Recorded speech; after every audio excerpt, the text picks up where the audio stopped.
were just setting, because this event is being transmitted via YouTube, so it's wonderful to be here. My voice is still, because we talked a lot, so it's the result of our event being, our week being productive. And as a very special moment in this SDG Challenge week, we are going to have the presentation right now about the cybersecurity masters at Aalborg University, and by the professor that is the head of the cybersecurity masters at Aalborg University, and also the coach of the national, the cybersecurity national team of the Danish cybersecurity team. Yeah, he's the coach of the Danish cybersecurity team, and also one of the co-founders of the SDG Challenge. So I must welcome Jens Myrup Pedersen right now.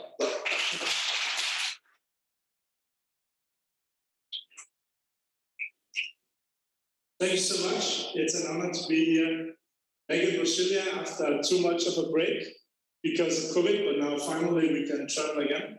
And it looks like things will be only better from here. And then it's also nice to be able to present some of the work we do in cybersecurity. And what I have brought today is a little bit of motivation, why it is so important to work more with cybersecurity. That's also the background for creating the master's program, and the background for doing all the things we do with the national team in cybersecurity, and the whole competition we have made with the Danish cybersecurity championships. So I'll try to cover this during the next 40 minutes. And first of all, Aalborg University. Some people think Aalborg University is in Aalborg, but Aalborg University also has a campus in Copenhagen. And the activities we do in cybersecurity, everything is based in Copenhagen. And I came to that campus only 1.5 years ago, exactly to start up the new location. So we are really excited about what we do. And I'm trying to change. Yes. That's not the first one. Okay, so before we start discussing security, I want to say that security is not only about building high walls, it's not only about protecting everything from happening. It's actually because you cannot build a high wall that is so high that nobody will climb it. So security you have to think of at least in 5 steps. And I like this framework, which is telling us 5 steps here. You need to identify what you have. So to identify your assets, identify the threats you experience, find out who is it that is going to attack you, which systems are most critical, which systems are not so critical. And with that in mind, build up a good protection. You can say that if you look at the castle here, then you have the nice walls around it, but the walls are not that high. But what you see is that if somebody comes inside the walls, they will be discovered before they get deeper inside. And that's also really important in cyber defense, that if people get inside, you have the mechanisms, you have the monitoring in place that you can actually see that it's happening, you can detect it, and you can kick out people before it's really causing harm. And what I also like about the picture is that you can see not everything is equally well protected. So you can have something which is really critical that has a much better protection than the rest. What's also important is that once you detect, that you're actually able to respond. So you have a plan for what to do in case you're suffering an attack. I don't know if any of you saw that some years ago, the Danish shipping company Maersk, which is one of the world's largest companies, they were suffering a devastating cyber attack. So they were hit by ransomware. It was taking down all their systems, and they didn't have any plan for what to do. So some employees started to make a WhatsApp communication, and then established that, you can say, back channel once the attack was going on. And it would have been so much nicer to have that backup plan before the attack. So having the plan on how to respond, and then be able to recover, come back up again depending on what kind of risk you're seeing. So I think that if there is one slide about cybersecurity, this I think is the most important. And I've highlighted two of them because this is what we do in our research.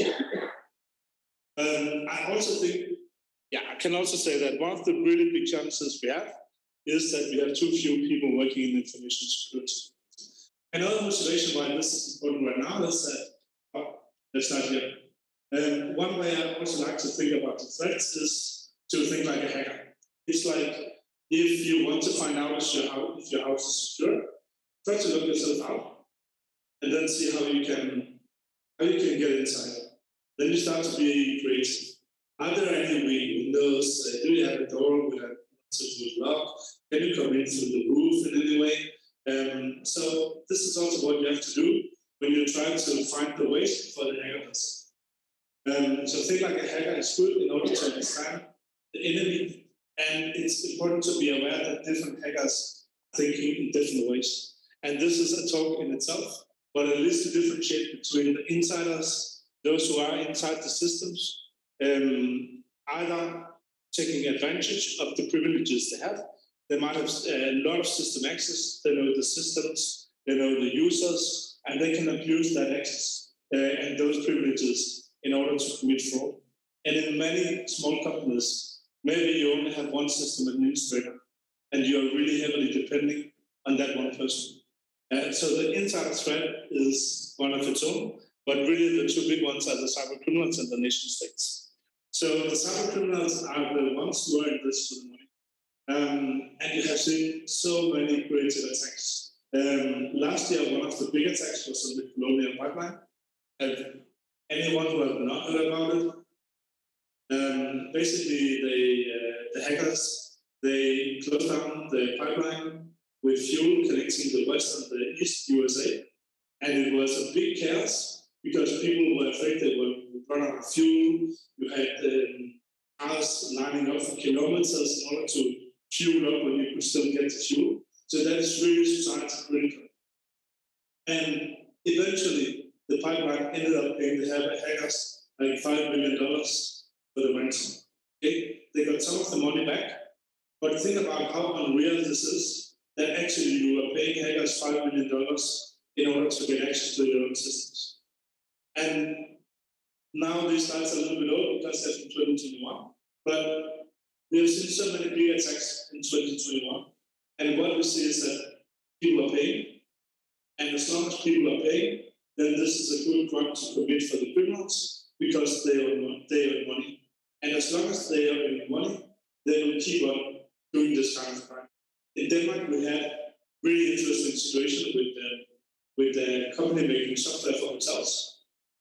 So they're making the booking software, handling the bookings, handling the payments, handling the restaurant bookings. And they were working, they had 900 hotels as customers, 900 hotels. They were taken down by ransomware. Can you imagine how it is to run a hotel when you don't know who booked rooms for tomorrow? You don't know if you have available rooms. You don't know if people already paid. And you don't know how much people should have paid.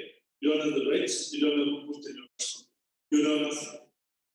And even though we think that if you're running a hotel, that you live from being friendly to people, cleaning the rooms, making the beds, without IT, you don't have a business. You don't have any guests to serve. You don't have any good people to cook the food for. So you had 900 hotels basically unable to do anything. They also paid, and they were lifeguarding. So you see a lot of attacks, and you see that the attackers really go after bigger targets. You've seen a lot of attacks on the health service in the UK, for example. Any idea why you are attacking hospitals? It's very unethical, right? Isn't that evil? But the hackers don't care what they're interested in. Someone who will pay the money. And if someone is hacking my website, nobody cares. But if you can hack hospital services so people cannot be treated, operations cannot be done, which are important to save lives, then maybe the willingness to pay is higher. So the criminals go where the money are. But that's also the good thing about the criminals. Because they go for the profit and only for the profit, if it's expensive to do an attack, then nobody will pay 100 euros in order to earn 50 euros. So the cyber criminals, they're well organized, it's on the rise for sure, but they will not attack if it's not a good business for them. Oops, this is not going so well. Then you have a completely different group of attackers. You have the nation states. Nation states are different because they are interested in information. They are maybe interested in power. They are maybe interested in demonstrating their power or achieving important information. And I could speak so much about nation states and how they behave, but the picture I took here was from Ukraine. If you're following the situation in Ukraine now, you also see that there are anti-hacker groups. We don't know which country they are from, but we can guess who we think are attacking Ukraine. And the same was actually happening back in 2015 when you had the attack on the Crimea island or peninsula. Hackers managed to get into the power grid system and they managed to take out the power for 200,000 households. It happened on the 23rd of December 2015, probably quite cold, just before Christmas. And the operators of the power grid were sitting in the control rooms, and then they could see that the mouse was moving over the screens, and it was taking out one substation after the other, and they couldn't do anything. The operators were locked out of the systems, and in some of the control rooms, they even turned off the light in the control rooms, so the operators were sitting in complete darkness. It turned out to be really a sophisticated attack, where the attackers had been in the systems. They started phishing to get information from the police, to get them installed malware, and eventually worked their way into the SCADA systems, which are the systems controlling the grid. Then they found out that there were some specific Siemens controllers, and there were malicious firmware for those controllers, uploaded the malicious firmware before they launched the attack. And it took months before. It took 6 hours before the power was back, but it took months before the system was running as usual, because they were unable to remotely control those controllers who were hit by malicious firmware. And if you look at that attack, it's a lot of resources invested in doing it. It's really sophisticated. You need a lot of knowledge. You need a lot of time, and then nobody earned money on it. So why would anyone do this without financial incentive? And that's why this is also pointing to probably a nation state attack. And so there is a big difference between protecting yourself against an insider, against criminals for money, or against a nation state actor. And depending on what kind of company you are, what you're doing, which systems you are having, you will have to focus more or less on the different threat actors. So that was just a short introduction why this is important. Also, IoT devices, we are now seeing them everywhere.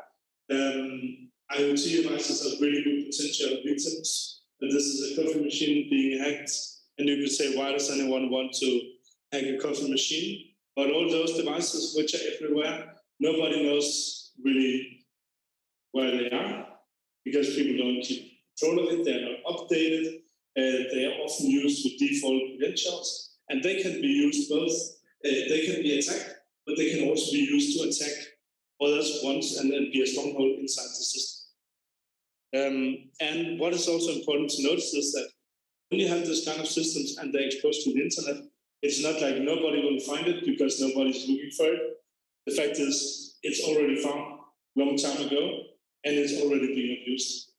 If you saw in December, we had this Log4j vulnerability at the Log4Shell, and once it was published, in just a few minutes, you saw both cyber criminals and nation state actors scanning the internet and finding systems which are vulnerable.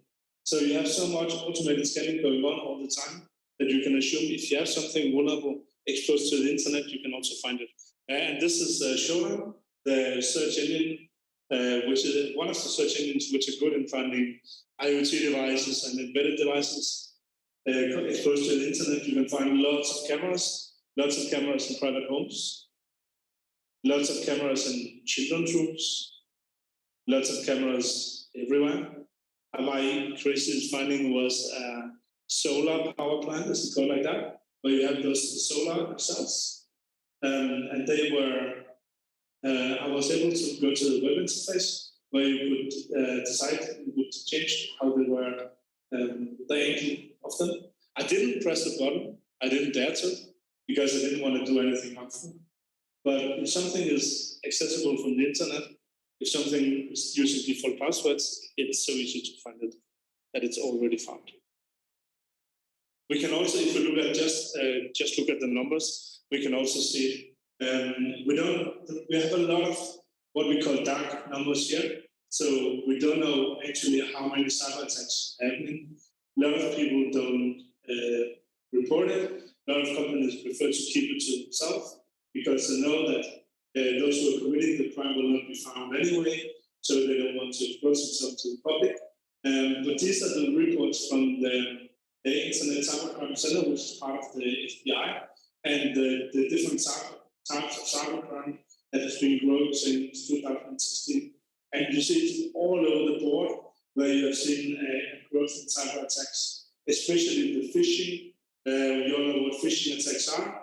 It has some friends, phishing with voice, smishing with text messages on the phone, farming with fake websites, payment that's not being paid, extortion, like the ransomware, data breaches, identity theft, and it's just been increasing. And also, if you look at the numbers reported, I'm not so lucky with this one today. Here, then you can see that the number of complaints from 2016 to 2020 been increasing. The losses, $13.3 billion over those last 5 years. So it's a lot of money. And I've seen calculations, and it's really hard to estimate, which is stating that if the losses from cybercrime was an economy, it would have the size like the third largest country in the world. So we are only seeing this increasing.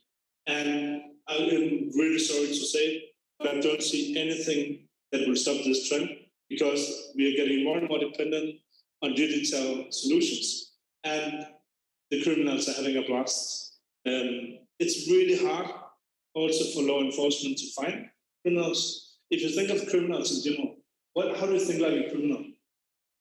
If you are going to rob someone or steal something or break into something, think what can you win? How much can you gain?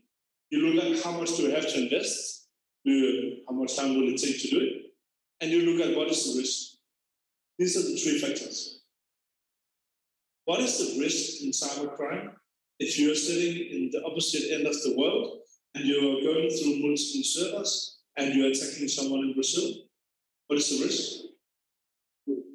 The risk is zero. That means, imagine you have a society with no police. That's basically the situation you are facing. And therefore, companies, people, authorities, they have to act on their own. They are really on their own here. If we look at these are numbers from, I think, 2019, if you look at what companies are saying as their biggest challenges when it comes to cybersecurity, the lack of IT professionals or the lack of cybersecurity professionals is one of the biggest challenges. So 71% of the companies are saying that maybe it's either the biggest challenge or it's one of the biggest challenges they have. Just remove this. Yeah.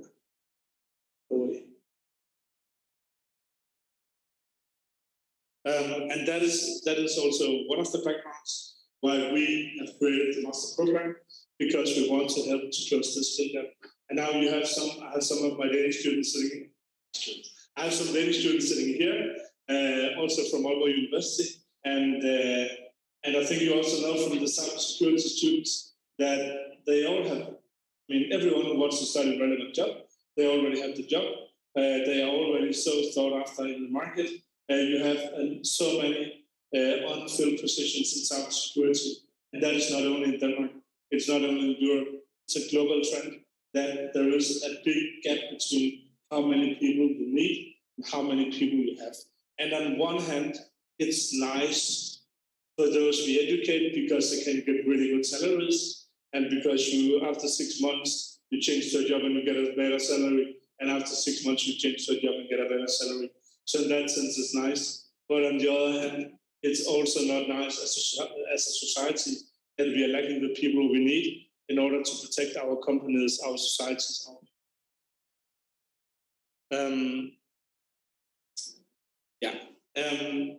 The way we have created our master program is, I will not go really into detail with it, but we have different tracks. We think that cybersecurity is not a single discipline. We have created a technical education, but the technical part cannot stand alone because you really need a holistic view on security. On the other hand, you also need, when you're making education, you need to decide if you want to be more or less technical, because it impacts what students choose. And we have a technical. So we have a network part where we have a network security hackerspace, we have a software part, and we have a more compliance and organizational part. So these are the three pillars. And then we also have relevant technologies, for example, IoT and cloud included in the program. Moreover, as in most programs in Aalborg University, it's problem-based learning. So project work is filling most of the structure. Okay, so these are 4 semesters. This is first semester, second semester. These are the courses, and these are the projects which are really, I think, the most important. So there is the first semester, which focuses on distributed system security. Second semester project, which is super fun, focusing on attack and defense. Again, trying to take both the attacker point of view and the defender point of view, using what you also have learned in courses from personal technology on software and networks.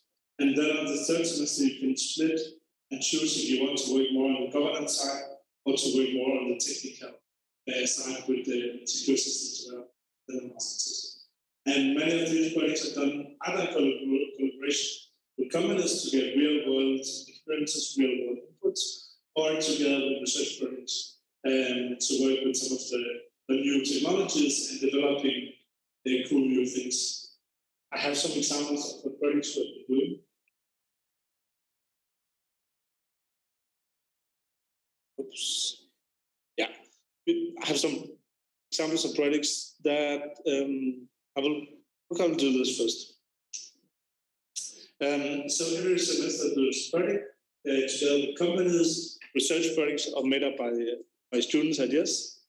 A typical project is not just a task, but it's really starting out with a problem and an intention to solve it. Typically weekly supervisor meetings with university supervisor, often contact with the company. And that means that as a student, you learn those technical skills, but you also learn to collaborate, learn project management, learn communication, all the cool things that you're also learning when doing this Global Students SDG Challenge. So this is how we organize basically every semester. Some project examples from the first year, and I really don't do it. It's really not fair to present this just in one slide because there are so many cool projects. But we have one project on honeypots. Do you know what honeypots are? You create systems which look like real systems, but in fact you are just trying to attract the attackers. And then you can study the attack behavior. So it looks like a real system, but it is in place to monitor the attackers. And we did it together with Bestseller. Bestseller is a big Danish company. It's a clothing company selling all kinds of clothes from many brands. But they're also running hefty supply chain. So for them so they are super dependent on IT. And we were working on making Internet of Things, hard honeypots. We were doing some war games. with the different scenarios on how you can do automated training. So basically, they were making an automated attack, and then you can use that in order to train the defender. We were using AU Protect, scanning vulnerable Danish devices on the internet with the intention of contacting the owners and telling them, you have a vulnerable device, please, you should fix it before it's abused by someone. We were security testing our own training platform for cybersecurity that we have built, because when we are building a cybersecurity training platform, we don't want people to hack it. Okay? Not like what happened last year when we were using our platform in a national competition between the Danish team, the Norwegian team, the Estonian team, the Icelandic team, and all of a sudden the Estonian team had solved all the challenges. So they went from the bottom to solve all the challenges in 2 minutes. Yeah, it was not because they solved all the challenges, but they basically hacked our platform. And we were testing also the security of the Danish internet service provider. So these are some of the I think, pretty cool projects that we have been running. We also want to be more than just an education. And it's really nice that we only have 35 students. So we only accept 35 students per year. Last year we had 120 students applying. So first of all, it's nice to be selected. And second, it's nice because it's a group where you can actually create a community within it. So you're not just a number, you're not just a student, but you're part of a community. And we are trying to do that by our cybersecurity club, which is more focused on research and reading papers. We are trying to do guest lectures, workshops, getting input from real life.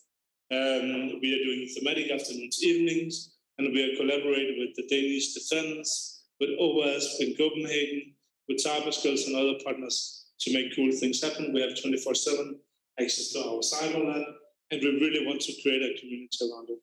And I also think that when you are finished and you become a cybersecurity professional, what you need is what you learned, but it's also all the people you know.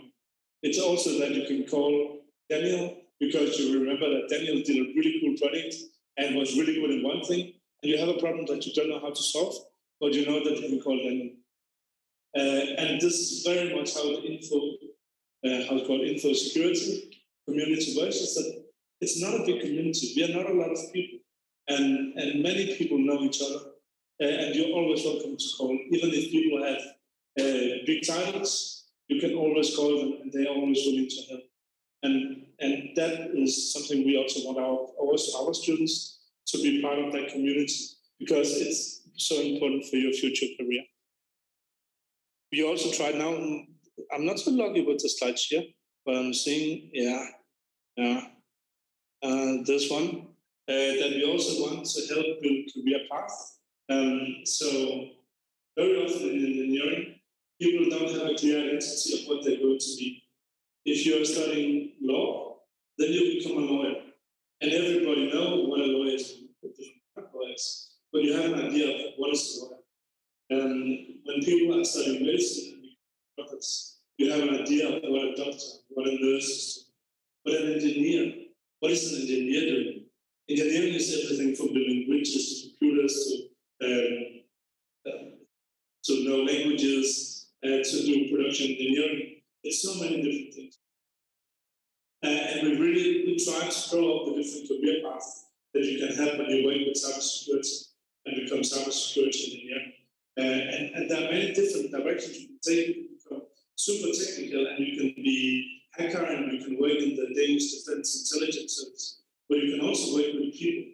You can also work with creating awareness, so people don't click on links, don't give away their passwords, and don't use the same password everywhere. I'm sure all of you are using different passwords on different sites. Is that correctly assumed? Very good. I'm very happy. I don't think so. We are trying to have mental talks with all the students, also trying to help students see where can they go. And we actually do something special, because we know that this is a guy's domain, a boys' domain. So we also really want to attract more women. And we try also when we are laying out the career paths, we actually also do a lot in having both males and females coming to present how they work. I hope I'm not boring you too much. Yeah, we have a strong research environment around it, and we try to be selective in who we select. And we always say that when people are applying, encourage them to write a good motivational letter and document what they've done in the past. And we have some guys here who are really lucky because when they study cyber computer technology, you have the right to get into the cybersecurity education. So that was a little bit about our master program and my thoughts around it as coordinator and what we want to build and what we want to achieve. That is not just an education. Of course, it is an education, but we really want to build something where people become part of the infosec community. Another thing we are doing a lot, and that I'm also spending a lot of my time on, is the National Cybersecurity Team. So you all know that you have I think in Brazil you also have a national cyber team, right? Yes. In Denmark we also have a national cyber team, and we have a national cybersecurity team. And I was speaking to our Minister of Defense. I have a picture of that very conversation where she said, "Now, is this being safe? Can you watch it on YouTube afterwards as well?" Yes. Okay, I have to be careful how I go. But she said that the cybersecurity team is very important because it's not just about playing the game. It's also about that afterwards, those who are in the team have the competences to protect Denmark and the Danish society. So it's a game, and it's important as a game, but it's also important because it's more than a game. And we are using the Cybersecurity Championships to attract more people to create awareness about cybersecurity. And the way it's organized is, and I'm sorry this is in Danish, but throughout the spring, and we're doing it again this year, we have virtual trainings. This year alone, we have open for everyone 26 virtual training sessions in different aspects of security. And you don't have to attend any of them. You can attend all if you like, but we are doing training because we want to prepare people to do this. Last year, we had 1,000 young people, 15 to 25, 1,000 young people participating in the training sessions. Some of them moved on to the competition, and we have a competition in 3 stages. First part is the virtual qualification. In the virtual qualification, you have to solve a number of tasks. If you solve, I think this year it is 6 out of 15, then you continue. Last year it was 6 out of 10. Then you can participate in the regional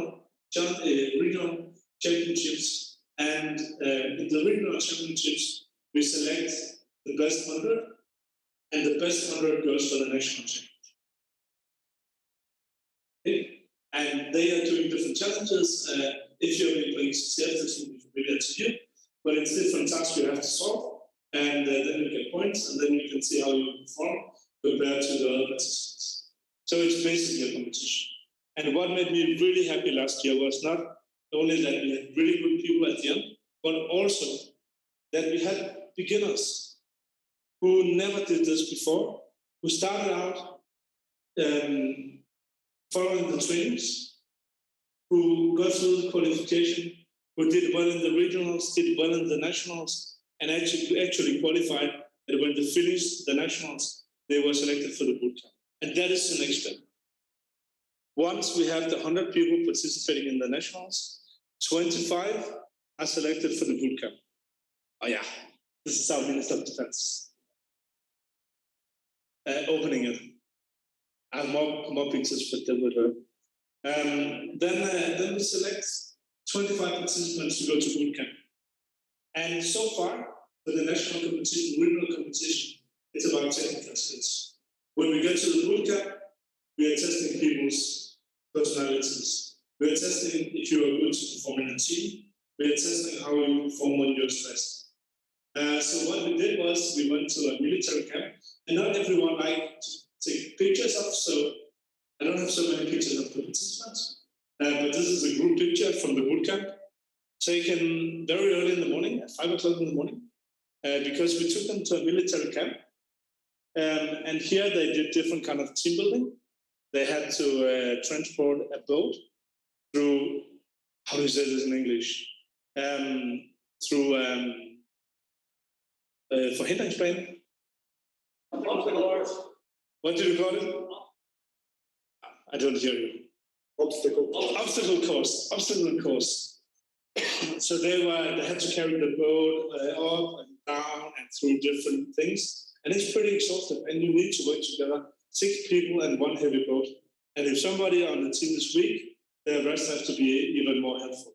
So they had to do that. They had to row as fast as they could to participate in that competition.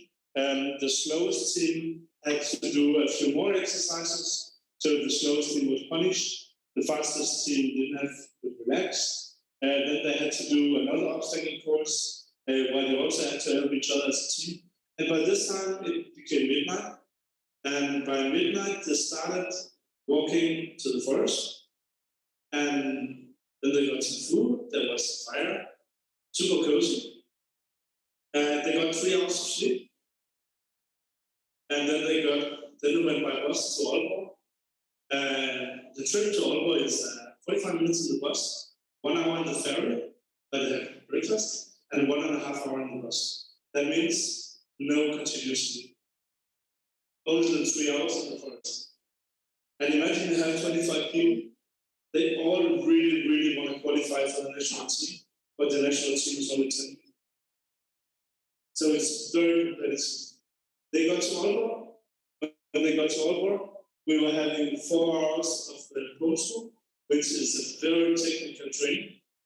And we were observing who was following. I mean, some people knew something beforehand, but some of it was very new. You start seeing when people didn't sleep for a long time, that some people were zooming out, some people were disappearing, and others, they just keep on working. Then after the 4 hours of the boat school, we had a group capture the flag where they had to work together in order to solve also technical challenges. We didn't tell them when it would end. So we just told them this is going to be late until the night, and we will have a winner at the end. If you know how it is that you are working in the competition, you are super tired, you don't know when it's finishing, that's also a trigger for people to zoom out and not be part of the group. And here we can really observe who's aware of the group and who's just disappearing into his or her computer without any progress for hours. And we need people who can be in the team. We need people who can ask for help. We need people who can offer their help, even if they're under super pressure. So that's what we did until, I think, 1:30 o'clock in the night. And they were really, really good. But at the end, then we had a Sunday apartment hacking. And at the end, we selected the 10 people for the national team, 5 in the age of 15 to 20, and 5 in the age of 21 to 25. And they all enjoyed the bootcamp. That's the most impressive. Because it was really, really tough. And you really see how people behave when they are tired. After the bootcamp, there was a lot of training going on. And one of the cool things is, and this is one of the few pictures we have, not everyone wants to be public, but this is taken in one of the military facilities in Denmark, in Holland, in very, very classical, nice buildings. And that's one of the cool things, that because we do this together with the military, we get access to super cool places. And when you are ordering food through Volt, they get also to places they have never seen before. But this is like taking in one of the classical buildings. This is a midnight hacking. I mean, we did a lot of training. And we did a lot of training. What I think is interesting is it wasn't only technical training, okay? Okay, they were doing a lot of competitions together, because at the end they had to compete for the European Cybersecurity Championship. So we are training the team to work together and to do competitions together. But very much of the focus is how do you handle situations where you're stressed, where you're tired? How do you avoid that the pressure of performance is keeping you from performing? So if you imagine I'm walking on the line here, I'm pretty much able to walk on the line right. Now imagine that there will be 1 kilometer now. I wouldn't be able to do the same because the consequences of what I did would be really high. So when you have in the morning before going to the European Championships, when you're sitting and you are having breakfast with our Minister of Defense, and she's saying, "You can do it, guys. You are the ones who can do this, and we trust that you will come home with a good position." Okay? Then you will have some people, I'm not pointing anyone, okay? But you will have some people who will think, okay, I really have to perform because everyone is believing in me. And then when they sit and they are part of the competition and they face a challenge they cannot solve or that they feel stuck, what can easily happen is that they start thinking about the consequences. I'm not good enough to be here. Maybe they shouldn't have selected me. Maybe they will think that I did a really poor job. And we need people not to think about that because we need them to focus on the competition. And all those thoughts about different things is taking the attention away from them. So we are actually doing training also on how to work mentally to be a good performer, even if you're on a really hard position. And we work with that as a team because we need people to communicate. We need that if somebody is stuck, that he or she is asking for help. We need everybody to offer their help. We need to organize. There is a lot of strategy in which challenges we're solving. We need to be clear on that as well. So for every competition we did, we started with a briefing saying these are the focus points for now. Then after the competition, we evaluated what can we do to become better. Okay? They won a lot of things. That's really cool. They won many of the good competitions that participated in. But the focus was never, we are super cool. The focus was always, I started this, the focus was always, what can we do better next time? So a lot of hard work. Breakfast with the Minister of Defense before going to European Cybersecurity Championships in Prague, where this is now you don't see it because it's so small. But we got the first point, the very first point in the European Cybersecurity Challenge. I guess I'm saying that Denmark, of course, got the first. And we actually took the lead from the beginning, and the second day we also took the lead from the beginning. And here you see the setup with all the national teams sitting together and working. At the end, Denmark became number 5. We are really happy about that. It's the best position Denmark ever got, best result for Denmark ever. We are so ready for doing it again this year, 2022. And if you look at what are the other countries, now you're many Brazilians, you might realize Denmark is a small country. We have 5-6 million people. Who are the other people? Who are the other countries in top 5? It's Germany, France, Poland, and Italy. Big countries with strong cybersecurity traditions. And this is a little bit like soccer. That when you're a small country, if you want to compete with the bigger ones, you really need to pick, you really need to be good in finding talent. So you need, when the total mass is smaller, then you need to make sure that you're finding the talent, you're developing the talent, and that is what we're also trying to do with the cybersecurity championship. And okay, maybe you have 1,000 people starting in the sessions. We have a national team of 10, but we know from the evaluations that many of the people who start, they keep their interest in cybersecurity, even if they don't make it to a national team. This year, the national team is going to be super tough together because we have the juniors and we have the seniors. We only have 1 junior left because all the other juniors are becoming seniors next year. One is leaving, but then because it's getting too old. But that means that we have 8 people already from this year, already from last year, wanting to be taking one of the 5 senior seats. And we have also runners-up from last year who I know are ready to compete for being part of the team. So it will be very, very competitive, especially in the senior group. But in the junior group, we need 4 new people. So for the juniors, it's really exciting what's going to happen. But the most important part is that we are making more young people interested in cybersecurity. When we are creating places where they can learn more, in community activities, education, and so on. And that's our contribution to closing this. So that was the last slide of my presentation. I hope that it wasn't too boring. I think it's a super exciting field to work in, and it's super important in order to protect our societies. Thank you.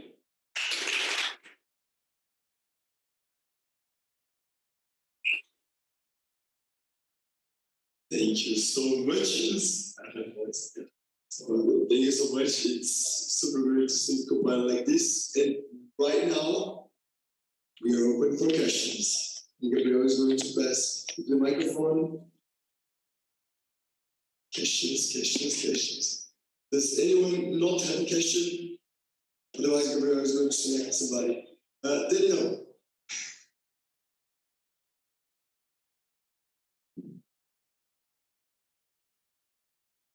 Excuse me if it's not a technical question, so I wouldn't have deep knowledge on that, but I'm curious, which teams in Denmark, which teams did they compete with? Okay, so there were in total 17 teams participating in the competition. So it's most of the European countries. Unfortunately, some of the countries couldn't join this year because of COVID restrictions or lack of funding. But I think that 2022 will be much bigger. We also had a guest country participating from Canada. So they are not part of the scoring. But they also came and competed. And it's a lot of fun. I mean, you have 150 hackers being in one place. I don't know if they are still recording in YouTube. But when we arrived in the hotel, in the official hotel, it took like 5 minutes before the information screen was showing something different than it was before. The rig actually never going to give you up. When we left from Prague, something happened with the departure screens in the airport, but the Danish team promised me it was not them. So you have something special happening when you have so many hackers in one place. But the Danish team behaved very, very nicely, I think.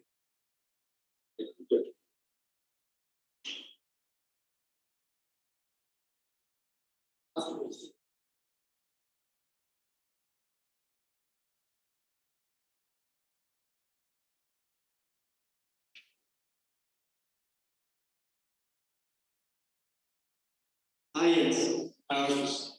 What are your predictions for next year's European Cybersecurity Championship?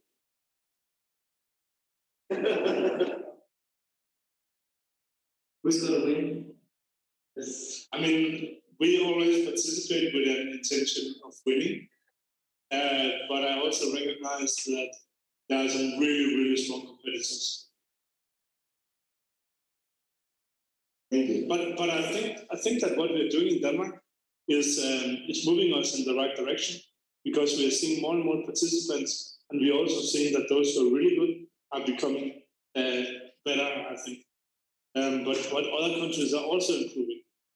So it's hard to predict what's happening, but of course we go for number 1, and it could be really, really nice to be in top 3 as well.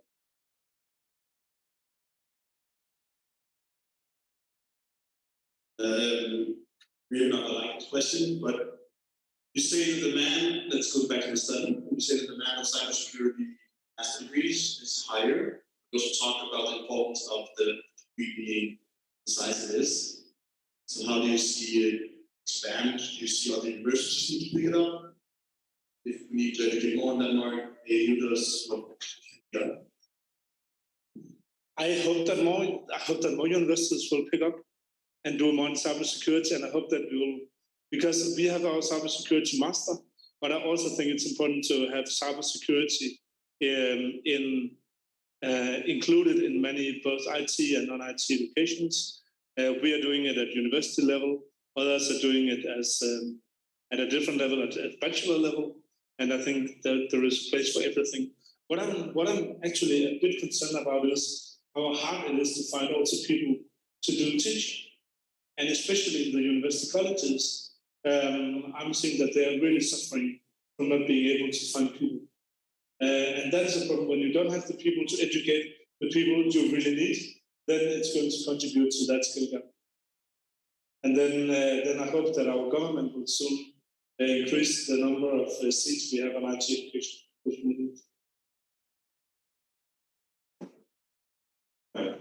Hello.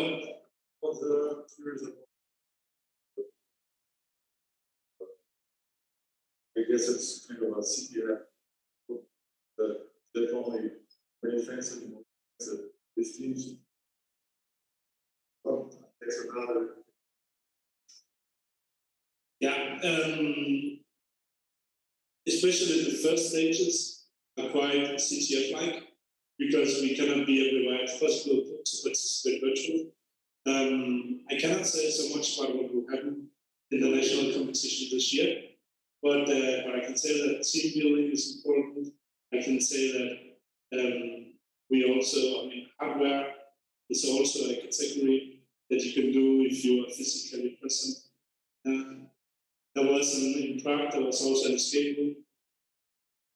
I think the German team was the only one who solved it. But it is very CTF-like. But we try, especially when we get to the bootcamp and to we try to do it also a bit more wider, but we are also training very much according to the European Championship, because that's how we're going to them.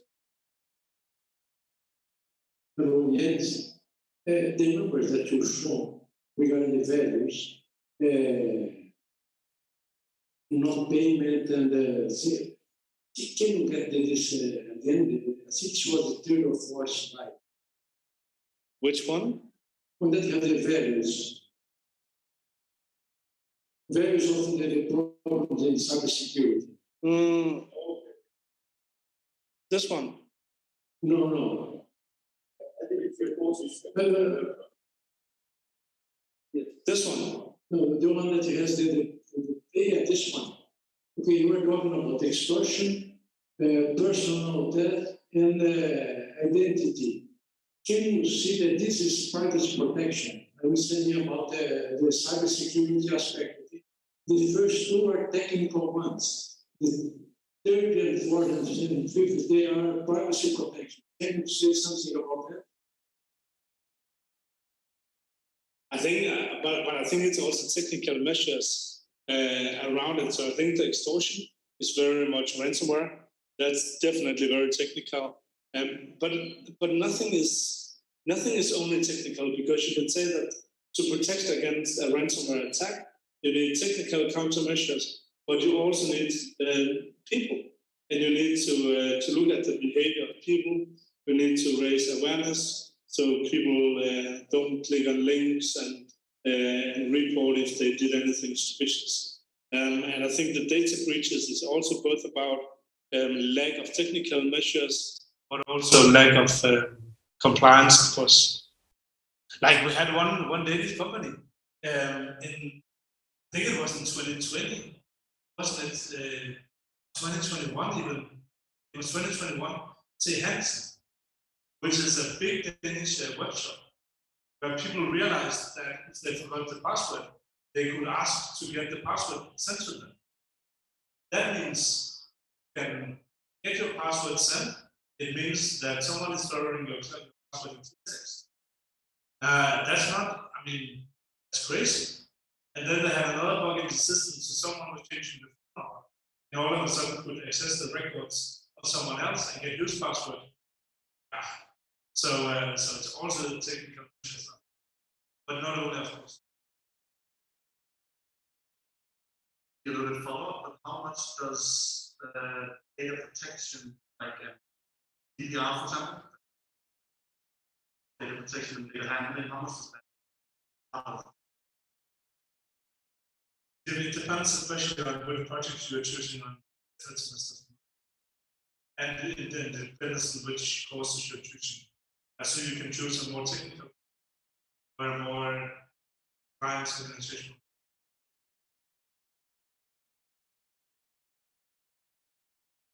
But in fact, in the master, you have a lot of freedom in which project you're choosing. So that gives a lot of flavor. What you I read around and do have information about PhD program. It should be a PhD student, but I don't know if they are PhD in this area or PBL area.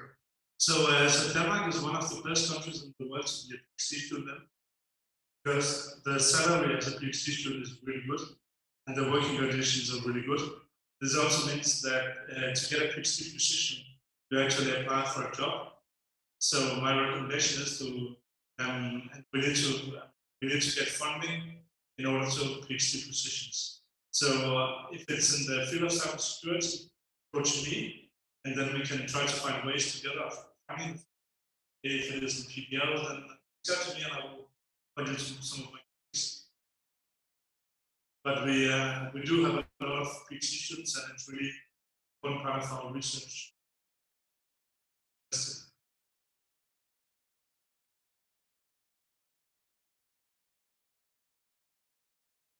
Any more questions?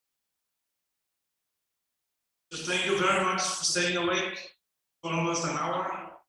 It was a pleasure speaking to you.